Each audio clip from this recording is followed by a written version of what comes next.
হলো।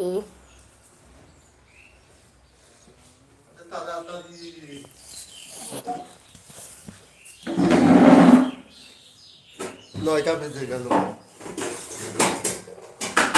টাকা নিয়ে নিছিস? 20 টাকা নিয়ে এটা এখানে।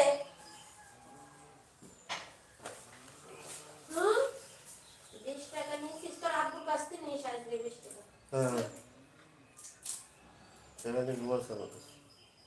হ্যাঁ 20 টাকা আমার কাছে একটা বান্ডিল আছে এরকম বড় বান্ডিল। পথে খাবো এখন টাকা। আম্মু আমার কাছে তো 20 টাকা আছে আমাদের নিয়েছি। কত দিন লাগবা দোকান ও কয়েন কটা নিয়েছো তাই আছে হ্যাঁ আচ্ছা ঠিক আছে তাহলে আর লাগবে না তো আপনার আমি দেখাবো দাঁড়া তারপরে লোক হয় তুই দেখেছিস না আমার কাছে বান্ডিল না কয় টাকা 2 টাকার বান্ডিল আচ্ছা আচ্ছা বান্ডিল 100 টাকার বান্ডিল 100 টাকা 2 টাকা ওরে বলছে আবার বলছে 2 টাকা আল্লাহ চলো 100 টাকা বান্ডিল বলতে সত্যি আছে। ও 100 টাকার বান্ডিল 100 টাকা বান্ডিলের মধ্যে রেখে দিই আর বান্ডিল 25 টাকা ভাই। 2 ঘন্টা করে